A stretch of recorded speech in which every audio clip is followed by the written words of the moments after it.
active right now.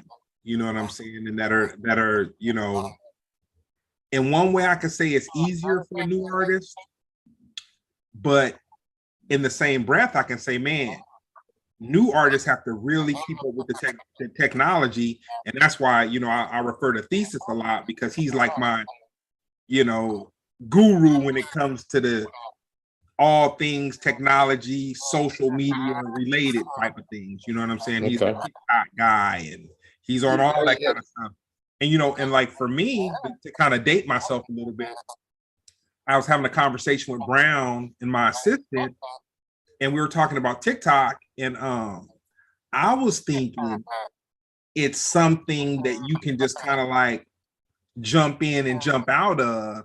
And they were like, they had this conversation that went right over my head, where they were like, no, TikTok requires a lot of content, and you have to constantly keep feeding the machine.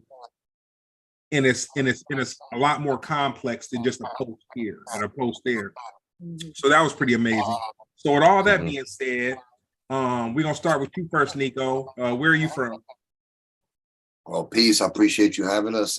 It's very impromptu. I'm from Brazil, Rio de Janeiro. I was raised there. Then I immigrated to Florida, Orlando, and that's where we kind of crossed paths in Florida. We were both touring the scene, you know, and we started making incredible joints. You know? That's cool. And you, Beebs, where are you from? I'm originally from California, but I grew up in Florida as well. And like NIKO said, that's where we met. It was in Orlando, which is Orlando and like the Space Coast is kind of our whole Cocoa Beach, Orlando vibes, you know. The Space Coast. The Space Coast. Our actual area code, which you know, because we talked on the phone, is 321, because they changed it to that because it's the Space Coast. The countdown to the shuttle. Yeah, I swear that's a true story. Okay. Nah, that's dope. That's dope. So I'm gonna start with you, NIKO. When was the first time you heard hip hop, and what was the song? There's a lot of memories, man. You know, the first record I ever bought was Tupac, All Eyes on Me. And I remember being in Miami, in Coconut Grove, and my mother took me to Sam Goody. And she told me, you remember Sam Goody? And she gave me, she said, you could buy one album. And I wanted, so I chose a double album so I could smart the system, you know, because All Eyes on Me was double disc.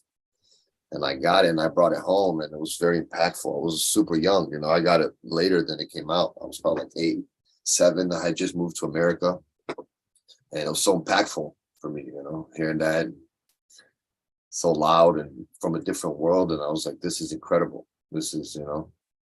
Turned you out, man. I mean, yeah, so, and the production is so ahead of his time, you know, Johnny J and, you know, Daz and all the legends and stuff. So it's just, it's an honor, you know, to be part of this culture.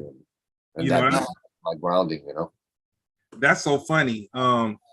So my homeboys were real cool with Johnny J, but I never looked at him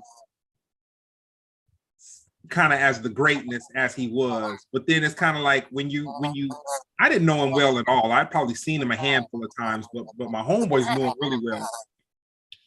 But it's kind of like when you're close to something, you really don't get it until after the fact. Yeah, I think that's my whole career, you know, and me being like in a weird concept album, you know, like Brazilian, rapping in 3 languages and mixing hip hop and doing all this crazy stuff, you know, really is what's been an incredible journey, you know, and then being able to dig into the roots. And I was just speaking into to a California jam, like jazz producer here in San Diego, and he was playing All Eyes on Me, and then we started freaking out on Johnny J and his synth lines and how ahead of his time it was, you know, Troutman and all that Parliament, and just how impactful and how it was ingrained in the music, you know, and the sound of the West permeated to the point where a Brazilian kid like me heard it in Orlando, you know, and said, oh, I want to be part of this. This is amazing. Dope. So you real quick, Beebs, the first hip hop song that you heard. The first one ever. Yep, that resonates. I'm not as cool. I honestly couldn't tell you the first one ever I heard. I just know that like I was super into hip hop because I was super into soul and funk music and like Parliament and, you know, all this like 60s and 70s funk. And that's what was being sampled at the first time I heard hip hop. So that's what made me gravitate towards it. You know, I come from like a live band world, you know, and come from working with Parliament Funkadelic. Like I got to grow up and work with my heroes and like all these and Bootsy Collins and all these funk, you know, legends that I looked up to. But hip hop is such a huge part of even their careers continuing for and them being relevant for so long. Not that their music wouldn't have kept them relevant, but people like Dr. Dre, sampling, you know, Parliament Funkadelic gave it to a whole new generation that wouldn't have even known about it, you know. So that's kind of how hip hop wove its way into my ears personally. Right. You know, I'm gonna share something real quick. One of the most impactful experiences I've had was I was at the House of Blues, a venue in Hollywood. You know, everybody performed there. I played there. I played there 5 times. Yeah, yeah. Okay, cool. So he was really about to explain the House of Blues. That's hilarious. Well, he from Brazil and they from Florida, so you know what I'm saying. Who knows? We got one in Orlando too. Actually, yeah, I've been touring for 10 years. Yeah, I played many houses. Okay. Yeah, I rest in peace to that location. That location of Sunset, right, was legendary. Across the street from the Comedy Store, man. Yo, I saw it go down, bro. I've been there many times with Chappelle, and you know, that's a great place. Yeah, man. Man. I missed that. I missed that place. So yeah, I became friends with George's daughter, Barbarella, and I went to the House of Blues, where Parliament Funkadelic was going to perform, and I got to see Cocaine come, and he went up to George, and to see the two of them interact with each other was just kind of like, because Cocaine, his style is a lot, you know, it's very P-funkish and all that kind of stuff.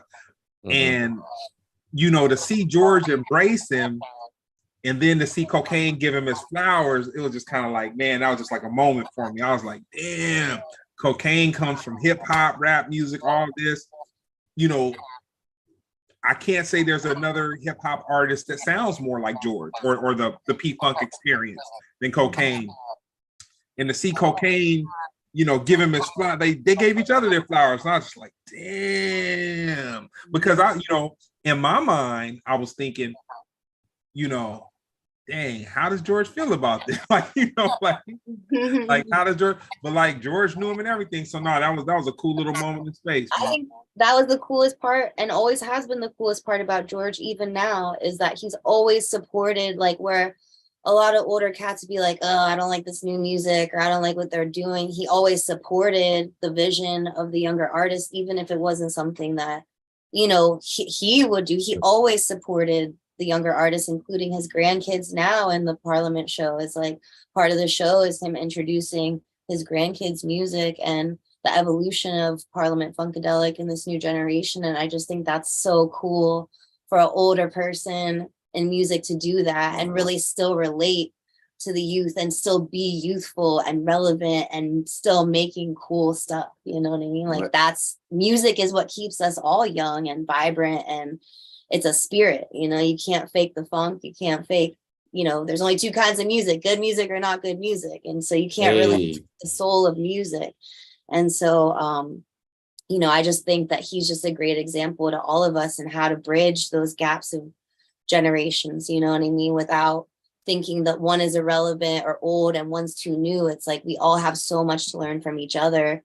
And all of the music from the 90s and 70s, you know, this all influenced us, you know, so we're a culmination of many generations of music, you know, and influence. And it's just cool. It's cool to see even you got, you know, thank you for having us on, and thank you for caring what we have to say and what new music we're making. I think it's important for us to connect through music, you know, and there's no genres and there's no age for music. Even though they try to make us feel like it's everything is everything. And it's good to see people practicing that, you know? Yeah, I'm from Cincinnati, Ohio. I remember my aunt used to, she used to run it's this pretty much this place, this area where they had a festivals, and they have like a lot of old school artists. And you know, I know like the Pointer Sisters to like, you know, Parliament or whatever, and P Funk and all that stuff. And you know, I didn't really appreciate it when I was young, you know, Ohio but players, Ohio player. the Ohio yeah. players. Shout out Well, to them. shoot. And Bootsy. Yeah, I Hey, record. don't get man, don't get me started, man. I spent a lot of We time. are the West Coast sound. That's where the West Coast sound came from, was Ohio. They don't ever want to talk about Yeah, the it's root of true. it. It's true. It's true. Funk was The invented in funk Ohio. scene in Ohio was so serious, and I think it gets so overlooked. Like it doesn't get not that it doesn't get credit, but I don't know if it really gets the credit that it deserves. You know. Oh, Ohio don't get the credit, but we've had funkin' in LA too, just a little bit. You know what I'm saying? Very fortunate, you know, to grow up with older parents. I had grandparents, aged parents, so I grew up on all their music. You know what I mean? And that was, like, I definitely wasn't the cool kid in school, but I was also listening to punk rock and hip hop and listening to everything. But I had this foundation of like 50s, 60s, 70s, and you know, music, and then grew up in the 90s. So, you know, it's interesting to see like how music moves even through one, you know, through just America, you know, and then like you said, how it reaches to Brazil and all these other countries. That was before the internet even was around, you know what I mean? Yeah. What's your favorite medium to consume music? My favorite what? Medium, pretty much like you know, some people say cassette, like you could say even 8-track, you could say Spotify, whatever, you know, which is the best one, by the way. Vinyl. This is my brand new vinyl. Brand new shameless plug. This is my brand new vinyl called The Adventures of the Young Viejos. Beebs is on it. It's my solo. Hey. I dropped it on Kwali's label, Talib Kweli. Shout out. Yeah, shout out to Kweli. That's my mentor. And I got Planet Asia on there, Afro, Sick Jack, and a bunch of Cali legends. And Beebs. Yeah, These is on this. These is on there. Hey. Yeah. Hey. So, yeah. Vinyl. Recorded mainly in Cali, yeah. So vinyl's definitely the wave. You know, I got a few vinyls. And I got tape cassettes. Tape cassettes been hitting more than the digital. You know, people want something tangible, you know, like this hat. She made this hat. She made this shirt, you know, she hand makes all these joints, you know. It's very like, you got to feel the art. Man, art booklets are dead, man. I miss the booklet. You know what I'm saying? Follow along with the lyrics and stuff, seeing the art. You know what I mean? Like it's that's the liner. like the biggest loss. Pulling out the lyrics and then learning every lyric, you know, into the album. And I wish CDs would hit more, you know. I mean, they don't. I got CDs. I put out CDs on every project, but they don't hit that much because people don't have CD players. You know, that's what's weird. It got too new that it's now too old. While the vinyl's having that resurgence, vinyl sales actually sold more than any kind of music last year. You know, my vinyl hits the hardest.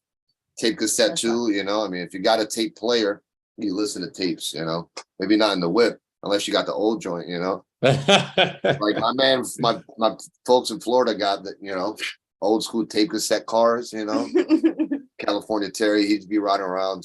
And you got to put the tape in the back, like in the trunk and shit, you know. And I think that's the moment. That was a moment for us. Like, you know, we grew up in a weird time with streaming, right? Album sales were maybe a thing for us for our first couple of years, and then everything switched to streaming. And you know, I understand that that's not how you make money in music. You know what I mean? And tell me about it. But the one thing that, I mean, realistically, we've only been recording music for a little over 100 years. Like, who was it for before that? It was for each other and the live moment. And I think, you know, lately we've been getting into recording to, you know, reel to reel, which is so cool. We didn't get to grow up doing that. Everything was digital, right? So these are all new formations and things that we're finding with that preserve sound quality that we really care about, you know, and nothing compares more to a live experience. So for us,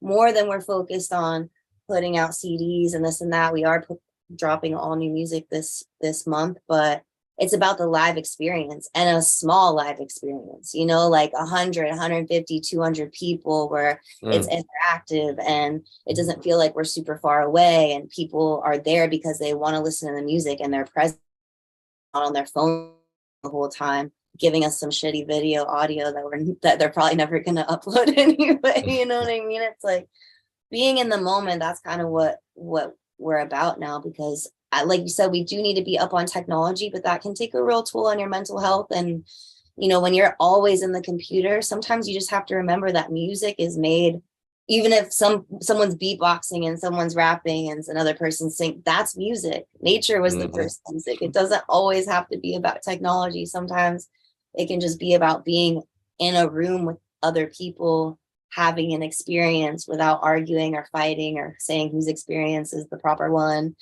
And that's also why we haven't really released any of our music together yet. You know, like we have 70, 80 joints done, you know, incredible, like arrangements, you know, beautiful full band joints, beats, you know, and we've been just living in a moment. We've toured it a few times. We've played a few no phone shows and just been testing out the music. And we kind of like, oh, I don't really care about releasing it.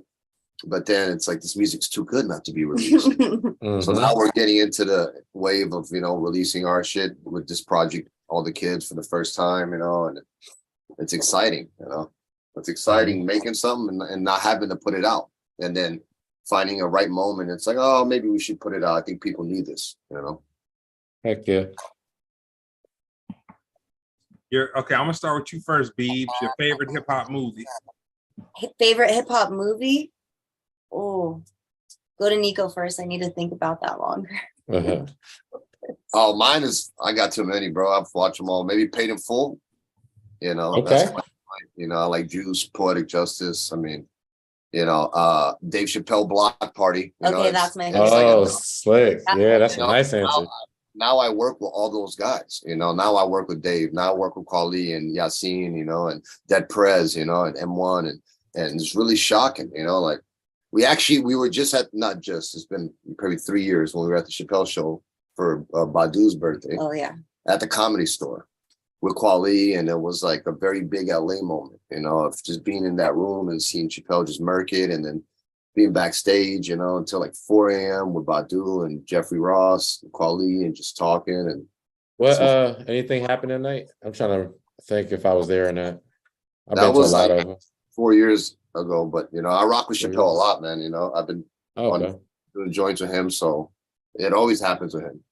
Yeah, being there and having Badu and having that curated room, you know, and being like, wow, these are my heroes, you know. It was pretty inspiring to be able to share that, you know. We wrote songs about that too. But we gotta spend it. You guys were on the on Reel to Reel, so, and it's so funny. I didn't realize it until you said it, NIKO. I missed the sound of being in the studio and hearing that tape go back in reverse. The small little nuances. But we gonna get the Beebs, man. You gotta have one favorite hip hop movie, man. No, I'm going with Dave Chappelle Block Party. Okay, I'm gonna be completely honest. I'm not like a movie person.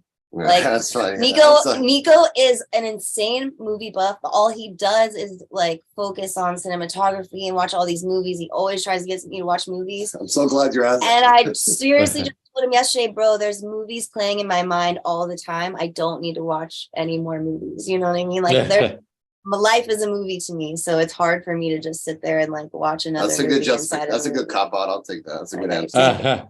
Yeah. I ain't gonna lie. It's hard. It's hard to look at y'all right now and not think of Sister Sister. I don't know if y'all used to watch that back in the day. Actually, we have referenced that song in our stories That's great, before. yeah. Oh, yeah, because just the hats like killing it right now. It's because I have it pulled up like Blossom. That's what it exactly. Is. Yeah, have it down, and I'm Jamiroquai, and you don't even know nothing. Exactly, Jamiroquai. That's another good one. That's funny.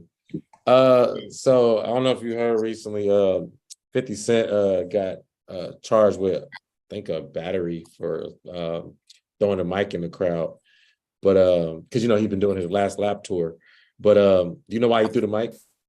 Why he threw the mic? Yeah. I could speculate. You know, that's happened many times to me. That actually just happened. It was a good segue.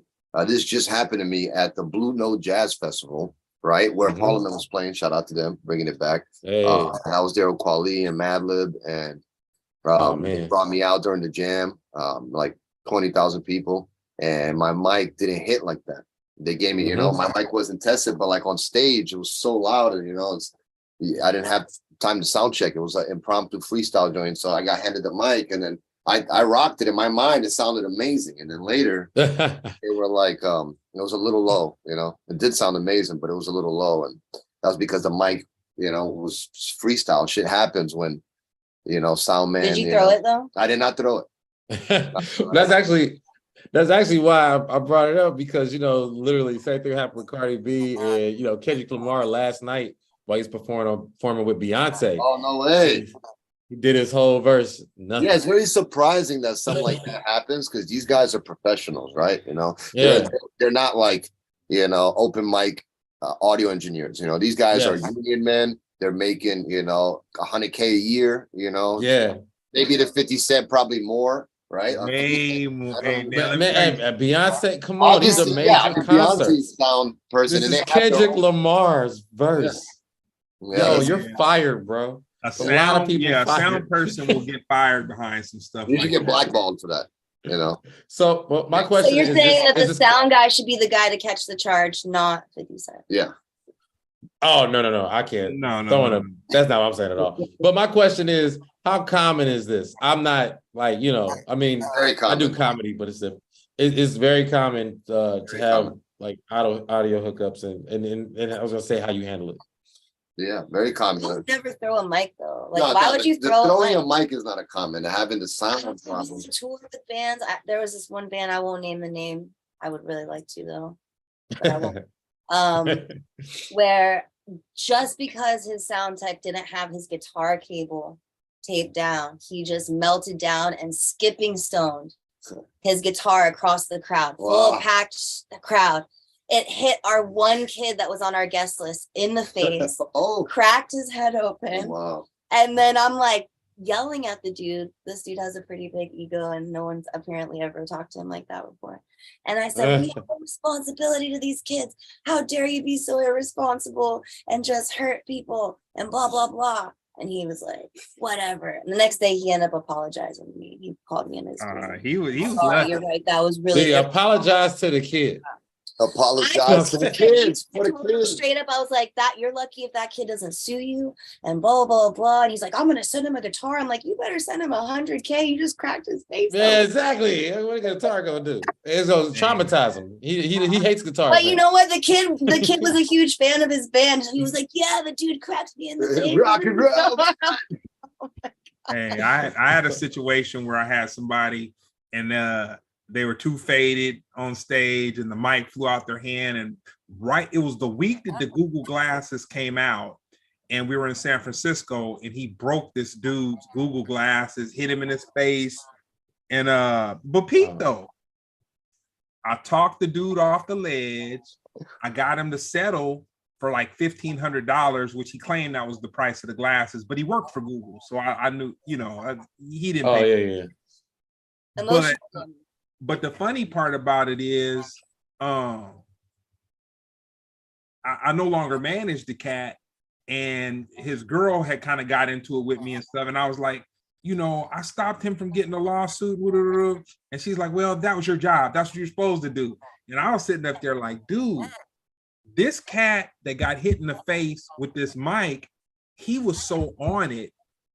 Put it this way, by the time the group had got off stage, I was getting text messages to my phone from the cat who got hit in the face. Like the promoter of the show didn't want nothing to do with it. Like he immediately gave up my stuff. And I just apologized. And on another case, I saw Blastmaster KRS-One, man. That's the OG right there. That's a teacher. That's your boy. Hey, man. He threw a mic, man, and hit this dude. It hit the sound man. He threw the mic and it hit the sound man, and I think they pummeled him after that. I think they pummeled him. KRS-One? Come on, man, you heard Wow. me. You know what I'm saying? Wow. Yeah, but He's like, love, peace, unity. Get my shit right. But see, this was before social media. So you didn't have anybody ambulance chasing and all that kind of stuff and whatever. And the guy just kind of took it. And then I'll give you one more. I won't say the name of who it was, but it's one of your favorite hip hop duos. And man, I saw them jump on they did the Monster Mash on the soundboard, man. You know what I'm saying? Literally. It was a graveyard smash. Man, I guess it's just from frustration, but you know, violence is Well, violence. I mean, I man. will say this, like the life of an artist, whether you're signed, I mean, especially I think if you're signed, you know, you don't really have your independence at that point anymore, and your schedule is pretty booked far in advance, and you got a rigorous schedule and people's money you got to answer for. So I don't know if they get the mental health time that they deserve or need to take off.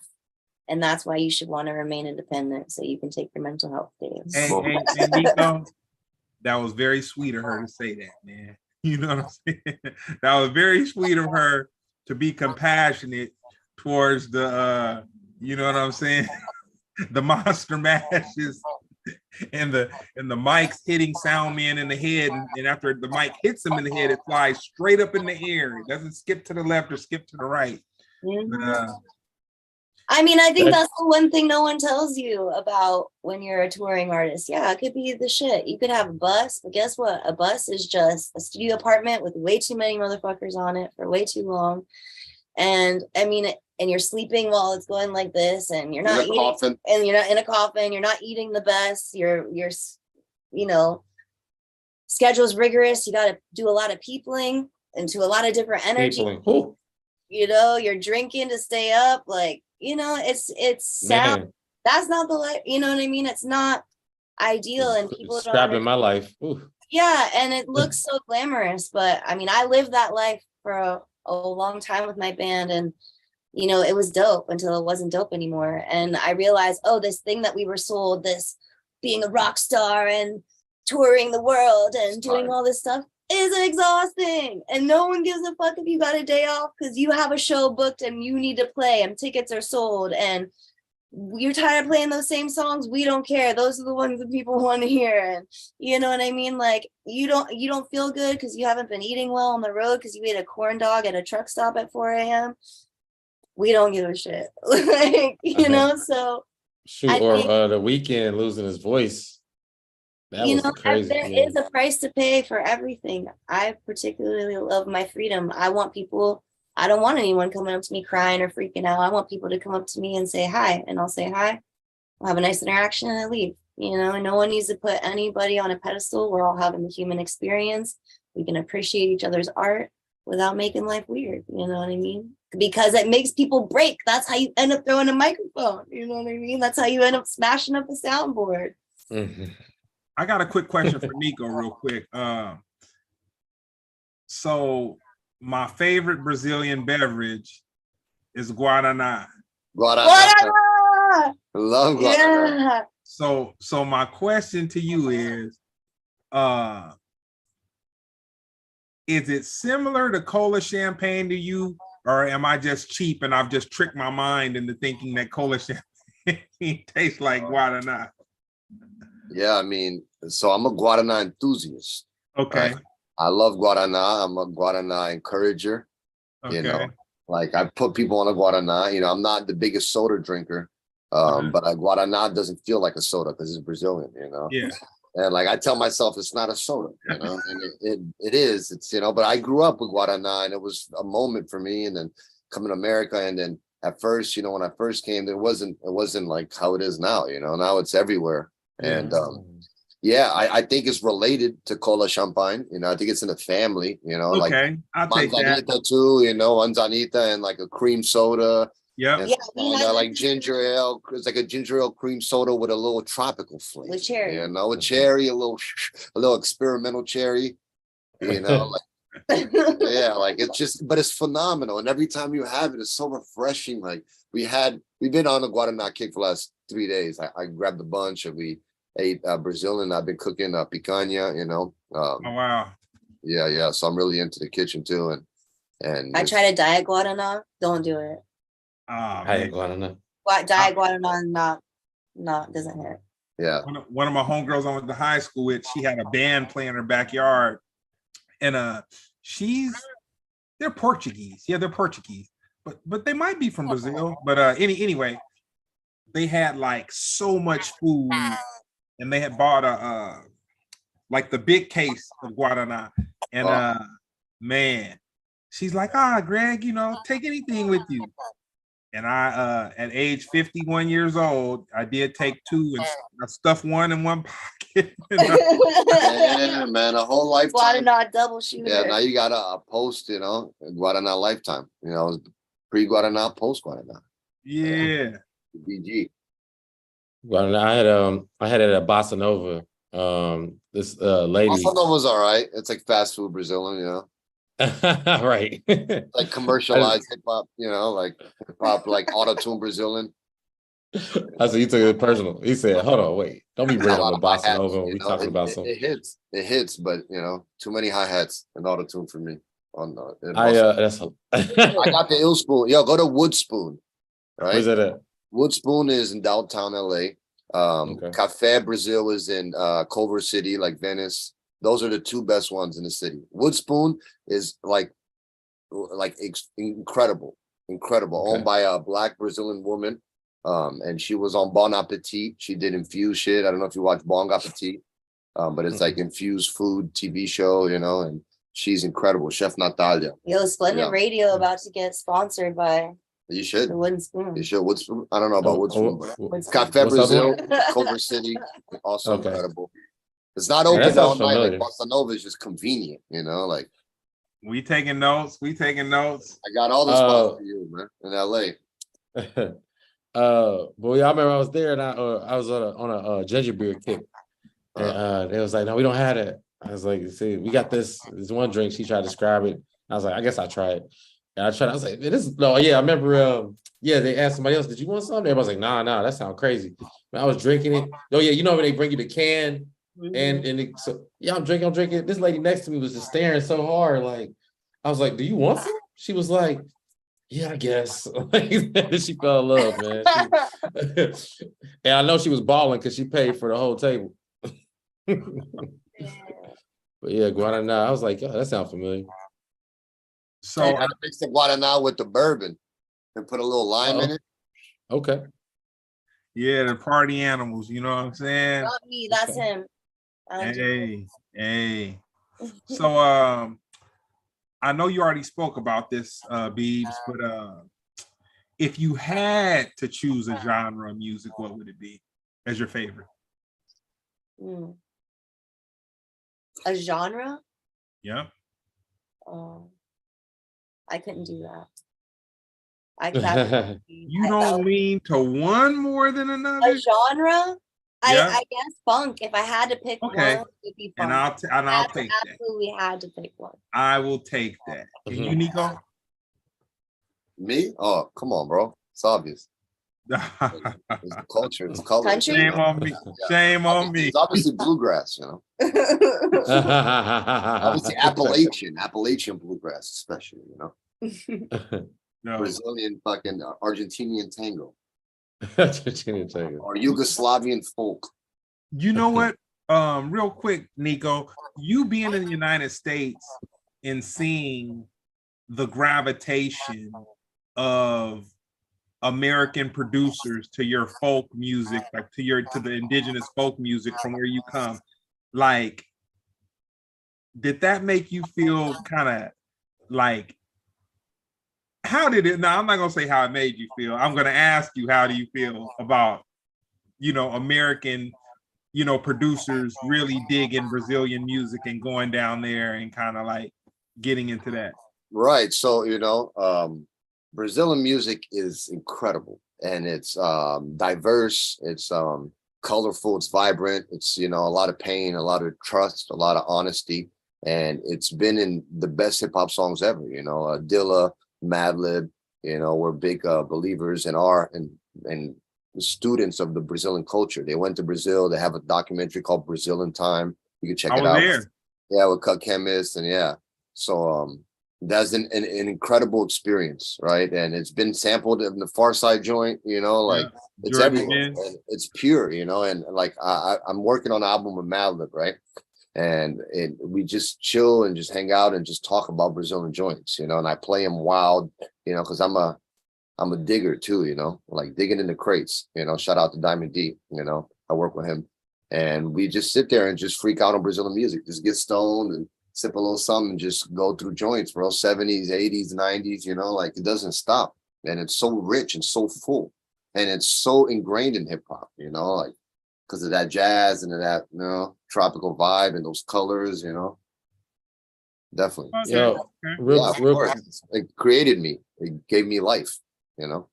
Real quick, we got a chat going pretty much just on the live stream, and people kind of chime in and say things from time to time. You can feel free to follow along if you want, but one person said NIKO's favorite genre is top 40. Yeah. That's probably a friend of mine trolling. I don't know who it is, but yeah, definitely. Top 40. That's a big one for you. Yeah, very important. And someone said the show you performed back in Tampa with Caskey, Marlon Pounce, Andrew Floyd was so fire. Okay. Legit vibe, super intimate experience. This is way before Caskey and everyone blew up. Oh, shout out to whoever that is. That's a deep cut. That's a Floridian deep cut. Shout out to Caskey. That's my boy too. Yeah, shout out to all those people, man. It was a blessing. I toured a lot, man. I've been very blessed, you know. Oh, and also, what's both of you guys or who do you think is the best hip hop group? Black Star.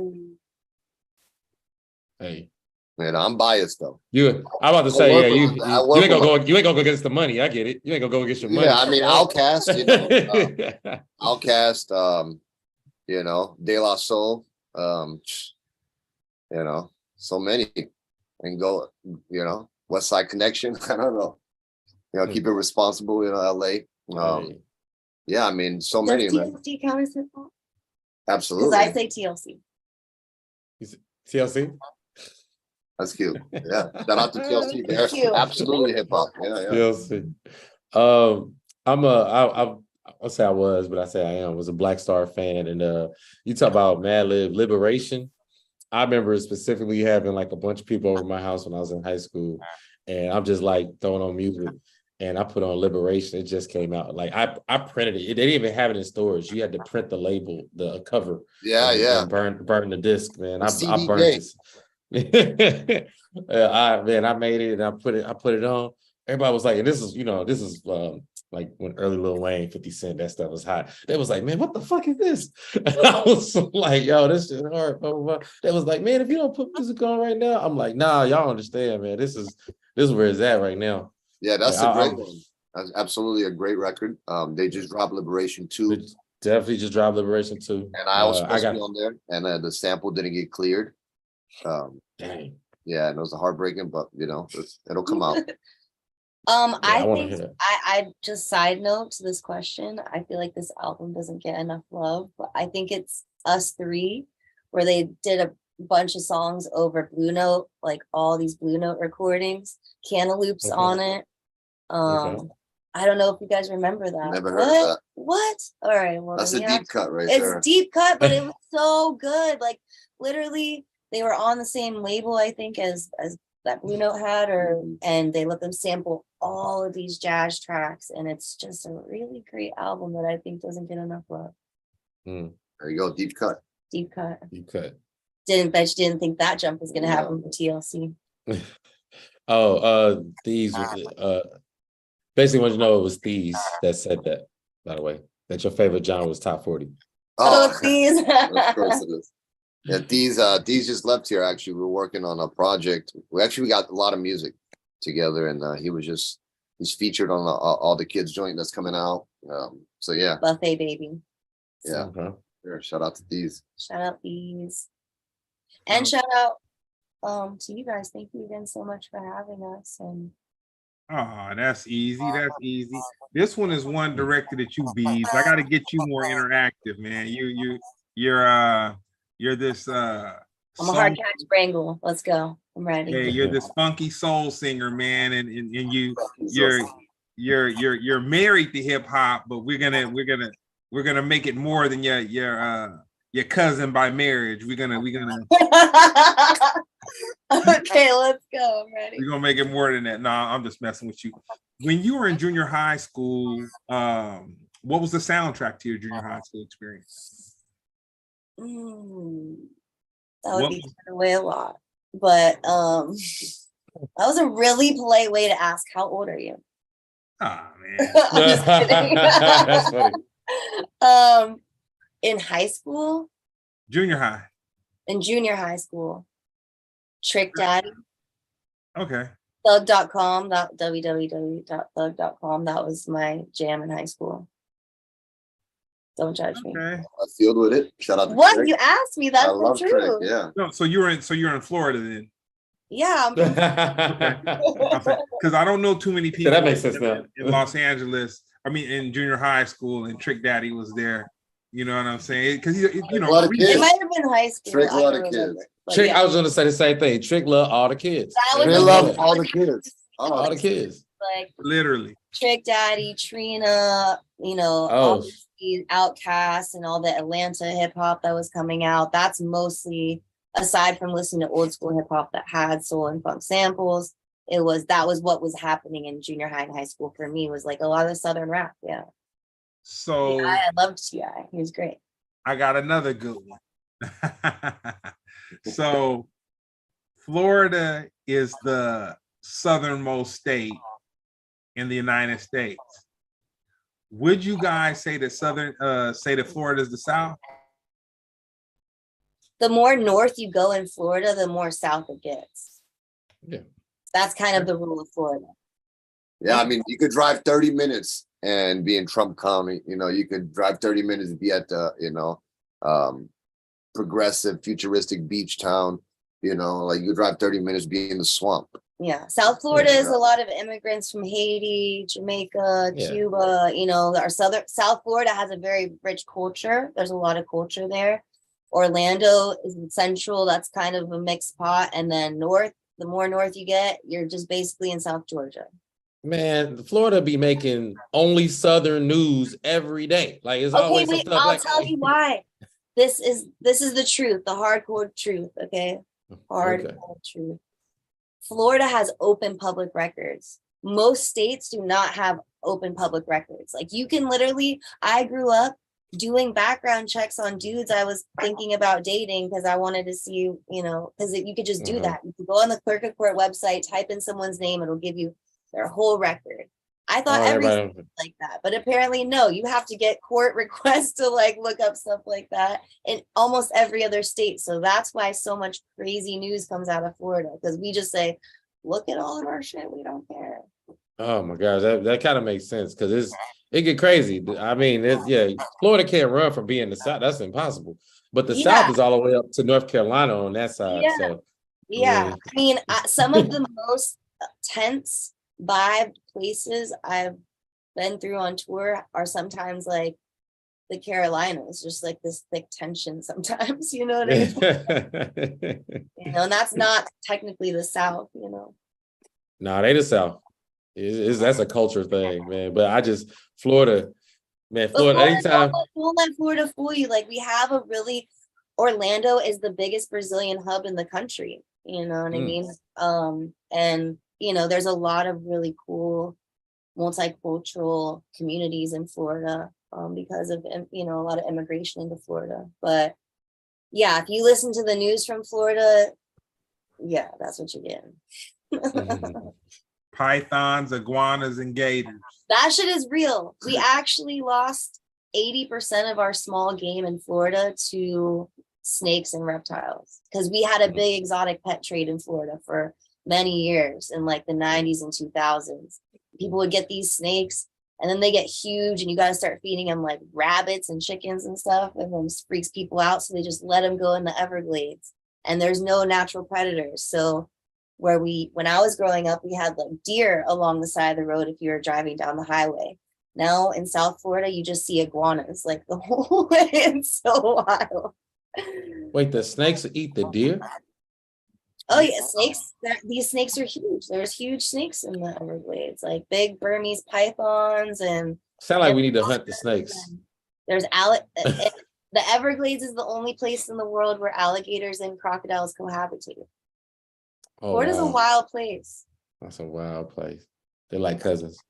Oh, I'm sorry about that. I want to say it was like the 70s, and there was some type of flood, or there was something that happened where a lot of the reptilian wildlife got. I mean, I'm sure that it happened the way that she said it, but I think that there was a reserve or some type of something that happened. But Florida got a lot of pythons, a lot of just like a lot of stuff. I think they have like python season or something like that, where people can go out and. So they incentivize people to hunt snakes and stuff there to As they try to should. control the population, because also aside from eating like raccoons and possums and bobcats, they're also eating people's dogs and cats and like other things. But I don't really think that that's doing anything to the population of snakes other than giving people who like killing things something to do. Yeah. You Yeah. You guys got any hidden talents? Yeah, many. Nico's A myriad of them in many different languages. Let's go. Yeah, Name one. yeah. hidden. Yeah, I don't know. I don't hide them. I embrace them, you know. I keep them open. I'll say Nico's probably a chef. Yeah. I mean, you know, I wouldn't call myself a chef, you know. I call myself a creative person in the kitchen, you know, making appetizers. Appetizers. Ooh. Yeah, fresh appetizers. Yeah. Okay. My hidden talent, I don't know if it's that hidden, but I like to talk to animals. Snakes, iguanas, and frogs. Not just snakes and iguanas. Do they talk back? That's kind of my toxic trait. Like I just think that all wild animals want to be my friend. Do they And talk back? Yeah, she got right now at the crib. She got chickens. She got duck. She got dog. She got there's a bunny and a skunk. a bunny and a skunk right here, right outside The skunk you talk. in the beach farm. Yeah, it's very yeah, very welcoming. San Diego Beach Farm. Mhm. Was that Yeah. thesis? Was that thesis that was looked like he was giving a piece of kale to a duck? Yeah, that was my duck. That's amazing. Like I didn't know that ducks ate kale. Yeah, they love it. It's one of their favorites. One of your duck's favorites. No, all ducks love kale. I think. Okay. I read it on the internet. I'll put that on a shirt. All ducks Oh, love. that's- Dope. So NIKO, what job is giving you the best life experience? Music. All right. For sure, you know. I played in 20 plus countries, man. You know, I've gotten to, you know, encounter different energies and vibes through new adventures of musical sound, you know. But before rap, I did fucking a lot of things, bro. I drove a taxi van of immigrants. You know, I worked in the fashion industry. I worked in fucking Pizza. pizza. Yeah, I sold weed. I fucking sold other shit. I fucking, you know, I did a lot of things, you know, but music has been the greatest experience of life, you know. And you, Beebs?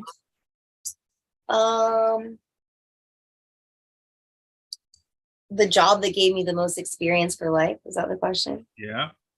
Oh, telemarketing.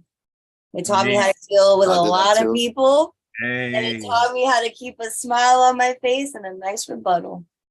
Hey man, me So too, it taught me man. the word rebuttal because I didn't know what that word was before telemarketing. Me too, me too. Yeah, I was 12 years old. My dad threw me on they had like these machines, and you would play it like it was an 8-track, as a matter of fact, and it would get, if the person would stay on the line after the little spiel, then you talk to them and you close them. But man, when I saw that I could speak to people and you could actually like, and it's crazy because it's like a lot of people are, I mean, I hate to say it, but they're like lonely and addicted to Yeah, violence. they want to talk. They want to talk. For as many people as there are who are like, oh, that telemarketer, there are just as many people are like, oh, finally someone called me today. I can't wait to tell them about Yeah, my I sold racket." timeshare. I saw Okay. on the phone, telemarketing timeshare, and promo for a timeshare, like selling it in like some kind of fraudulent magazine that they had. And now they're actually in a class action lawsuit, and I get emails about it. Like, do you want to go and be part of this? And I'm like, no. I worked there for like a few months, and it was ridiculous. It was like, when you got that industrial pot of coffee, like that makes like 48 cups, and it's just Hey, man. and it's always blue. Coffee and cigarettes, man. And then coffee and cigarettes, and then coffee's for closers. It's like Glengarry Glen Ross, people just, they got the leads. You're just hunting leads. And it also taught me that if you can sell some shit you don't believe in, you can definitely sell some shit you do believe in. And words to that. And play many maracas. That's a hustler mentality. Yeah. What's your most motivational song or song you use for motivation? Jeezy, Thug Motivation 101. Hey, Right now, That's it's a great the Caliucas, Bootsy Collins, After the Storm, I would say. It's a good song. That's Okay. my motivation song right now. That's a good song. I like Cali Uchis. You can sing real good. I like him.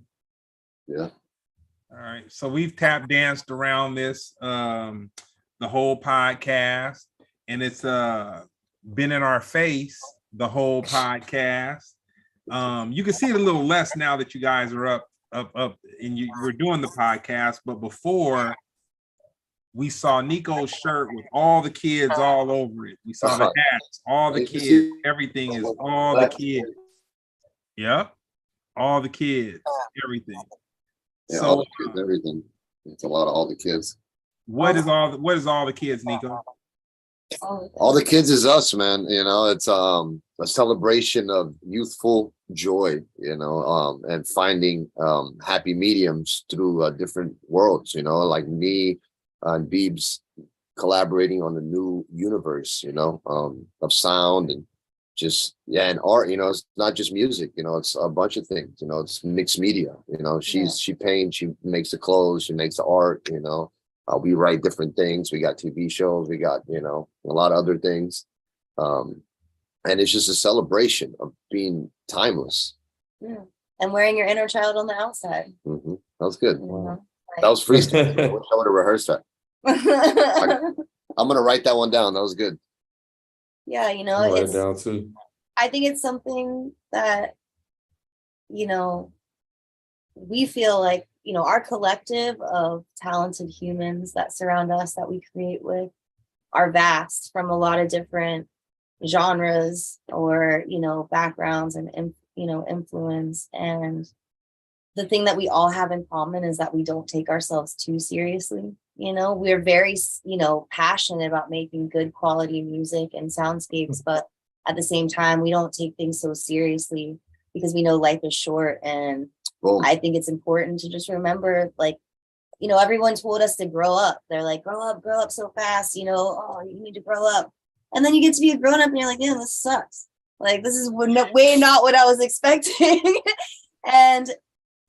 For me and hanging out, I do some youth programs, and I put on a family festival in Jamaica every 4 months in Kingston, Jamaica with my friends. And I always hang out with the kids there and everywhere I go, and I just really listen to kids. She sits at the kids' table. I want to get invited to the kids' table because the kids have the most profound, simple, matter of fact, no bullshit things to tell Very you, honest. remind you of the simplicity of life and what's really important. In this society, we're caught up on buying stuff, and all this stuff is so important, but it's the little things that are really important.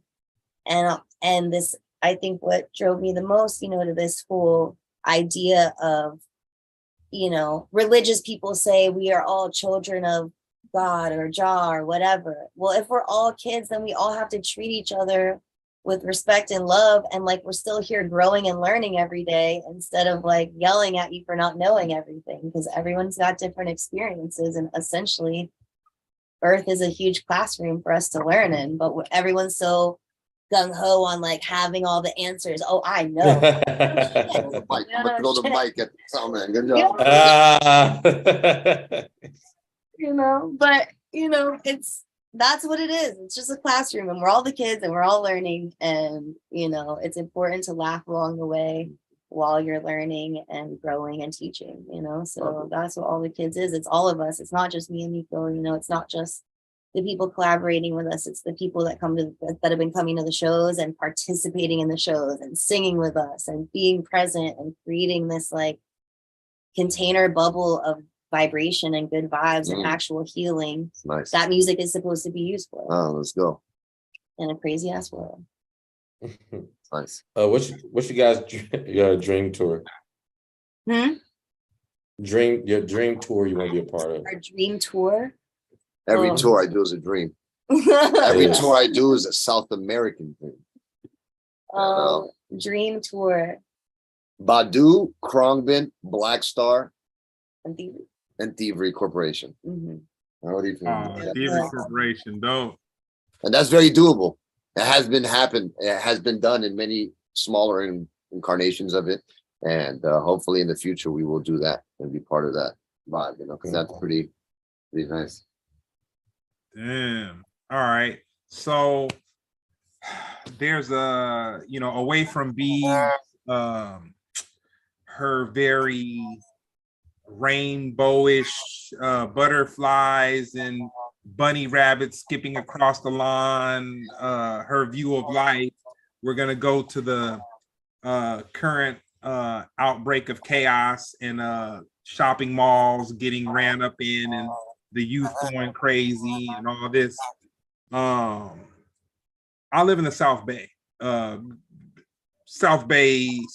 Southern California, Los Angeles County, not up, you know, the Northern Bay. About 10 minutes from my house is a Del Amo Mall. And about 2 weeks ago, there was a bunch of youth that had went there, I think, to watch a movie or something. And there was 2 Hispanic brothers, and one of them bared the brunt of most of some violence. And then there was a black guy that was there, and he kind of came, and he was older. He pushed, you know, the people back, and he kind of like jumped in and was like, no, you know, because he could see, you know, with that many kids and the energy and how, you know, social behavior is, they could have done something to that, you know, that guy that they couldn't have taken back. What do you guys feel about this certain uptick of the youth and just like the smash and grabs going on? I think it's a direct reflection of our society and where we're at. You know, I think that's the only thing it can be. You know, like we live in a society where, you know, people are really struggling and, you know, and there isn't a lot of, sometimes it doesn't seem like there's a lot of opportunity or way out of that. And, you know, like we're being told every day that this product's important, that we should care about this brand, that we should be wearing these shoes, that we should be buying these cars, and no one can afford that shit. So that's what happens, I think. You know what I mean? I don't know. That's what it seems like to me. NIKO might have a different take on it, but yeah, I don't know nothing about that. I don't know nothing about that, but I mean, tragedy and pain happens everywhere, you know. Yeah. Well, I'll say that you know, it was very interesting to hear an answer from Beebs that didn't involve ducks eating kale. You know, she switched gears, which is the writer. You know, I'm a realist. You know, that's why I sit at my house growing food and having chickens and eggs, because I'm trying to provide for myself. You know what I mean, and learn how to do things that improve my life. You know, and there are a lot of things that you can do for yourself that will improve your life. It's just a matter of, do you want to learn them, or do you want to sit on TikTok and watch dance videos all day? It's like, what do you want to consume your time with? Some of that would be fun. It's fun sometimes, but it's like, you can also be on YouTube or TikTok learning how to grow a garden or grow food or code, or I don't know. You don't even have to go to school now. The computer's full of learning, but you know, we tend to use it for watching bad news and watching a bunch of really dumb videos that don't enrich our lives at all. So, you know, YouTube University, the freest thing ever. The freest thing ever. I learned so much on there. It's so cool. Yeah, the mall thing or whatever. Is this the same one from the couple weeks ago? Yeah. Oh, yeah, those kids are just having fun, man.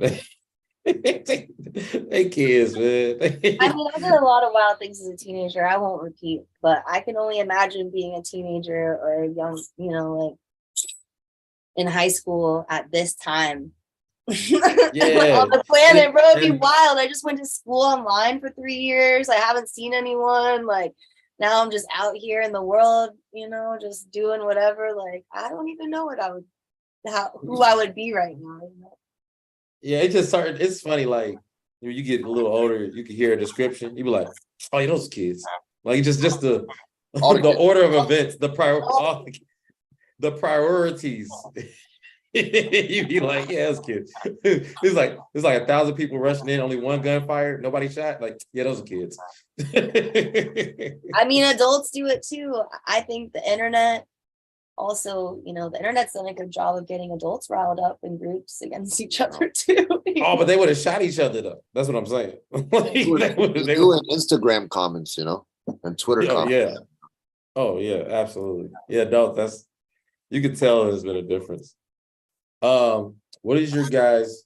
You can answer this together or individually. What is your most iconic moment? Most what? Iconic moment, either you've been a part of or you witnessed. A kind moment. Iconic. Iconic. Moment. Yeah.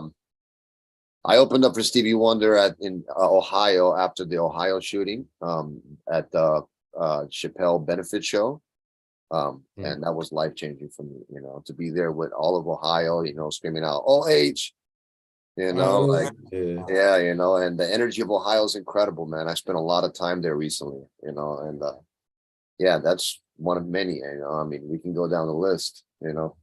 Waking up this morning was an iconic moment. That was my iconic moment. Yeah, I woke up yeah, breathing that was a pretty good on my moment. own. Yeah, Iconic. Did Stevie Wonder see you? yeah. That's a good one. What you mean? He looked in my direction for sure. Okay, Jeremy is because you know, cold, man. ain't no code. Everybody got their story. Everybody got their story. I got a Stevie Wonder.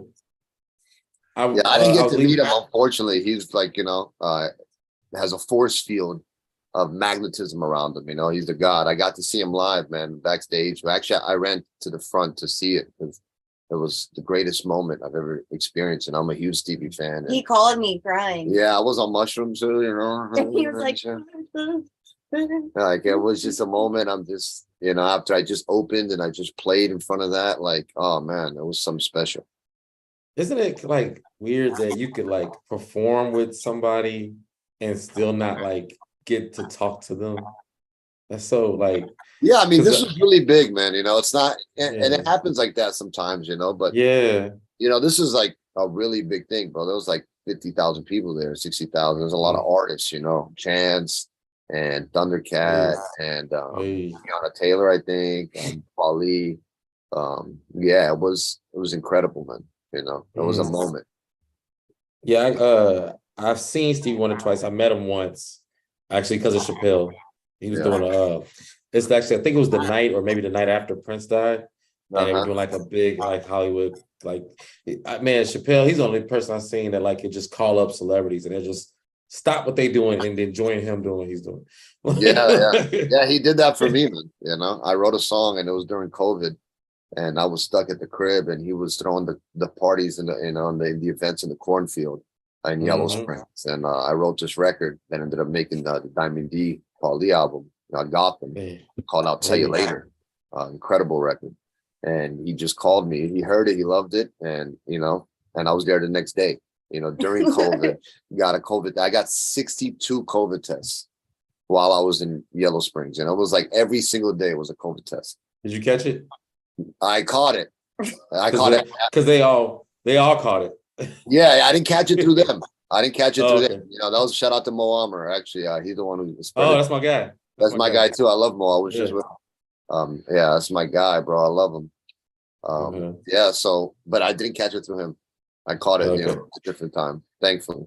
I would hate to have that on my conscience, you know. Be the guy that's there, you know, vibing, you know, like just got a new joint out and shit, and then it's like, you know. But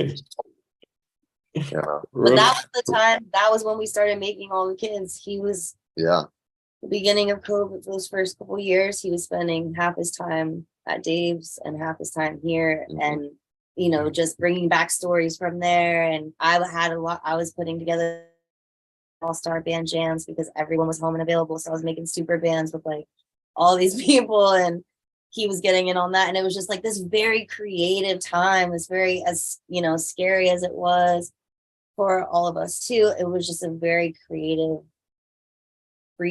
time. I felt like humanity, kind of needed a break, and as selfish as that sounds, I know that it affected a lot of us terribly.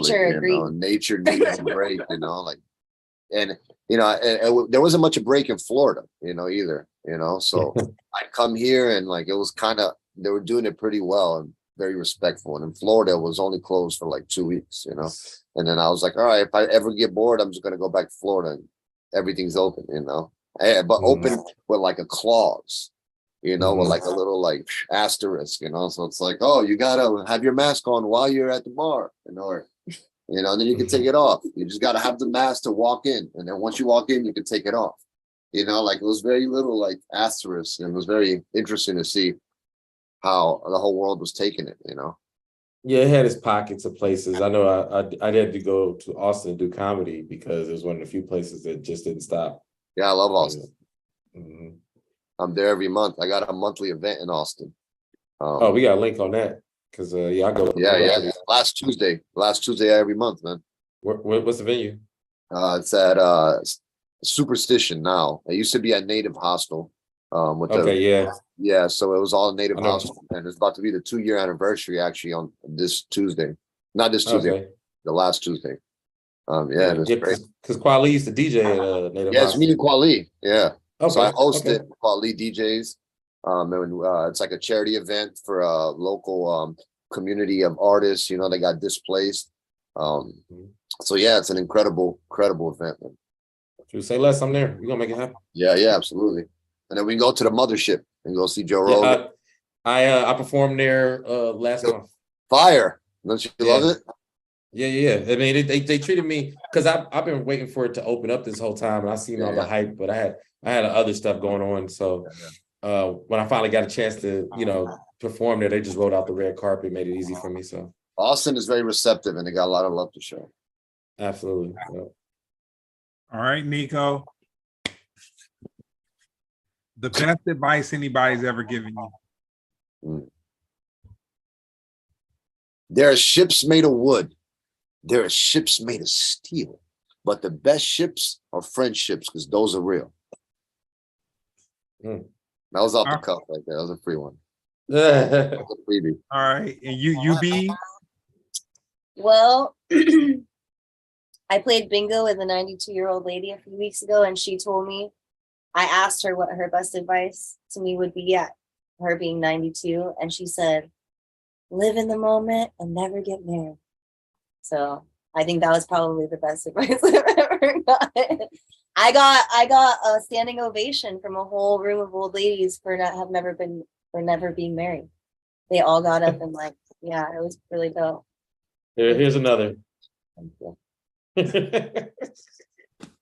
So yeah, live in the moment and never get married. Yeah, I feel like that was the best advice I ever got. Had they all been married, or you don't know? Had they all been married, or most of them been married, or you don't know? A few times. That's funny. That's funny. What would your biopic be called? Mine? There's so many. The Heir to the Throne. What? The Heir to the Throne. The Heir to the Throne. Okay. The South American Dream. Okay. The Chilosopher. Survival of the Chillest. I don't know. Hermanos. When they make a movie on us, and they will on all the kids, it's going to be called Hermanos.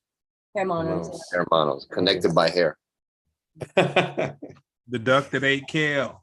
Yeah. The duck that ate kale. That sounds like an Asian proverb right there. Yeah. That's like something. Get us canceled, Jeremy. You gonna get us canceled? No, that's a good thing. That's like what you call it? Confucius. I ate it. Okay, because I'm gonna say I got a fortune cookie. I was gonna open up. It's gonna say the duck that ate kale. Yeah, that's deep. That's real. Yeah. that definitely means something. We're probably in the year of the duck right now. We don't even know. Google will tell you the spiritual meaning of the duck that ate tail, I'm sure. Yeah. So B, who would play you? In the duck that ate kale? Yep. Who will play me? Well, if Slash is still alive, that'd be cool. You can play both of us. He could play both of us. That'd be cool. He'd be really old though.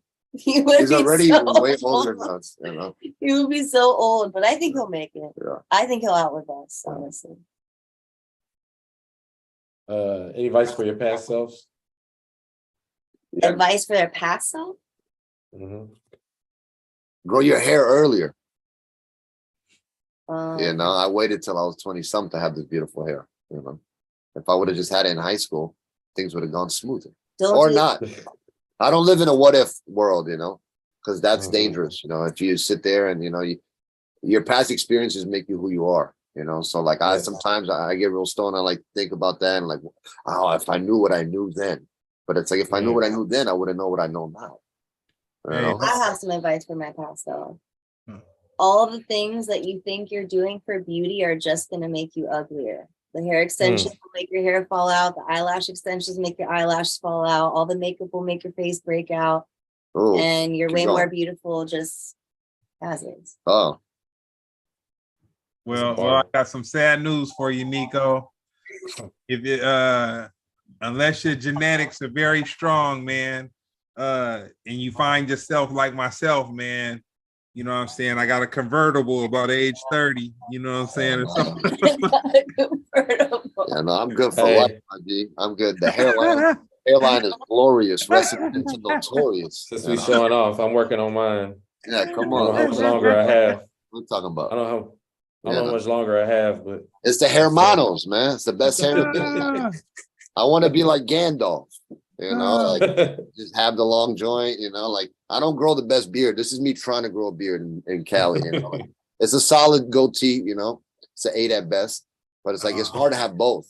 You can't have the hair and the beard. man, I'd have to tell me not shave about for it. like 4 years to get that much hair on my face, man. Yeah, like this is, and I don't even, my shit just connected, bro. Like my whole life, my shit never connected. It just slowly started connecting, and it's still like patchy. I got the Che Guevara beard, you know, like They say Jamaican castor oil, but hey, I don't know what's going on. I haven't had to deal with it, but you Jamaican got the castor oil. proverb. You got the LA proverb for us. The LA proverb. I got it. That's in Jamaica. They have it everywhere though. Yeah, for sure. I actually tried to find something on ducks that eat and kale, like the duck they eat, but they don't have anything. This They just memory say has never been created before. Nah, that's the next album, man. The next adventure. You know what I'm saying? Yeah, man. Just slide me my little 10-15% off up in there, man. You know what I'm saying? Gotcha. Kicking off these great ones. I'll give you the Distro Kid royalty statements. That's right. Well, no, man, you guys have been great. I got the last one. This is a good one. Birdman hand rub. Yeah. Beebs is gonna give us the very cute and fluffy version of it. So we're gonna go to you, NIKO. I love the conversation. What if I don't though? Wouldn't that blow your mind? No, I think it's intermittently built into your vision. But for you, NIKO, how do you see social progression going in the next 2 years, being that we've had COVID, you know, been locked down, now everybody's kind of like buck wild out there just doing the most. Where do you see social progression going in the next 2 years? Wow, that's a vague question. I like it. Everywhere, you know, people are really addicted to their phones, right? I've been seeing that, me included. Sometimes I catch myself, you know, being an independent artist, wearing many hats with my logos on them, you know, good. And having to, you know, play that game, that numbers game, you know, and it could be hard if you try to match yourself up against everybody's wins, you know, and that's where people fall into this weird, you know, hamster wheel on social media of comparing and living in that world. And what is success to you, you know, and what is it? It's a certain amount of money you want to get to. Is it a certain amount of freedom, health, you know? And so I hope it gets back to like being personal and social. And that's a big thing we focus on, you know, like I told you, we just played a show. We haven't released any music together. I mean, we have 2 joints, one on He this has a vinyl. song on my album, and I have a song on his album. And so we just played this joint in Jacksonville. It was a listening room. It was incredible. And there was no phones. Like, well, I mean, you can have your phone, but it's incentivized no phones. You know, let's live in the moment. Everybody just watching, vibing. And it was freeing. You know, it was vibe. Like you were there. You know, you were present, and being present is necessary. You know, without having to have the highlights for social media and for your own comparison. You know, and vanity. So I hope it gets back to, you know, 1-on-1, 2-on-2, you know, like vibing, like in person, you know, like I only make music with people in person for the most part, you know, all my producers, you know, 1 producer per album. I don't like doing the whole in the street, you know, like what's hotter. I like to do what my heart says, you know, so I want to encourage people to do that. You know, I think they'll be more successful if they just do what they want to do, as opposed to have the, you know, what I think I should do because they did it, have the game plan. You know, you got to create your own game plan. I feel like people are gaining more tools to handle the society that we're in. Like, right, we have like float tanks, and people are into Wim Hof breathing and meditating. And, you know, there are, like, I didn't have any of those tools growing up. I had like Jerry Springer and McDonald's, like no tools. I didn't have shit for tools. Okay.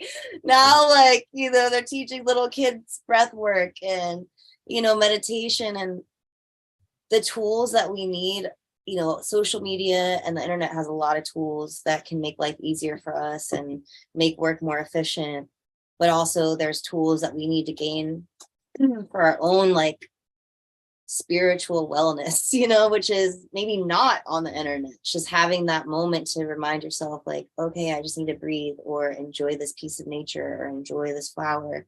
And it sounds so simple, but you know, I have to believe that we are collectively learning these things, or they wouldn't exist and they wouldn't be talked about. You know, I know even Joe Rogan's like a huge proponent of float tanks and, you know, meditating and stuff. There are people with platforms that are giving people tools. And I would like to hope that for the future moving forward, we'll continue to share more of those tools that will help keep everyone sane, because it is a wild time to live in a technologically advanced world. You know, we're seeing mental illnesses that we've never even seen before in history because of technology. We're seeing addictions and programming we've never seen. It gotta be before. something that means something. You know, to quote the great Pharcyde, it gotta be something that means something. You know. So with that being said, we're gonna go to you, Beebs. Give us your socials. My And, socials. And Okay. what can we look forward to as far as seeing what you guys have coming up next? My socials are at Beebs Money, Beebs Money, and then I'm releasing some tracks from an upcoming album, for my new album, here in the next month or so, and then All the Kids new video and single, our very first one that we're releasing. The video drops on September 23rd, and then the track will be available for streaming on the 25th of September.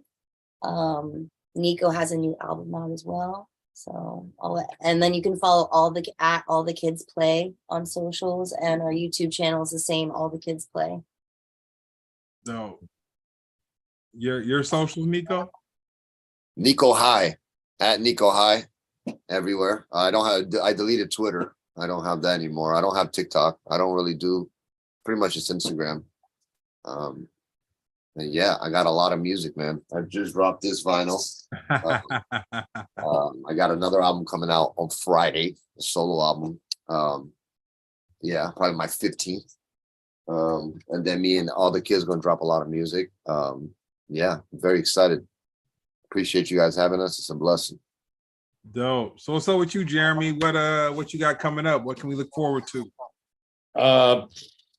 Let's see. I'm at the Comedy Store on Friday at Say what's up to Chris Riggins for me. That's my boy. Yeah. That's my boy, bro. I love Chris. Yeah, Chris, shoot. Yeah, we had him on the show before. Yeah. That's my guy, bro. Bro, we all fam, dog. We got the same friends. Yeah.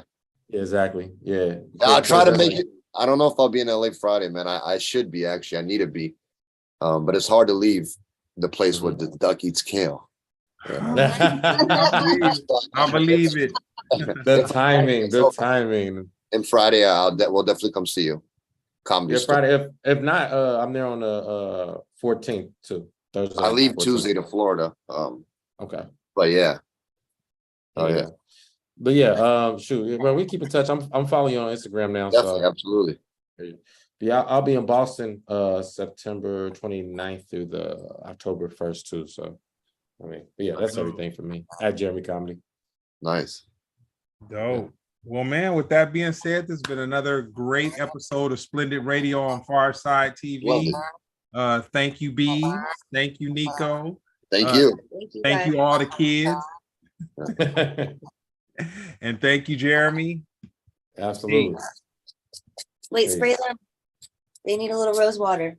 But yeah, I'm following y'all. Let's keep in touch, y'all.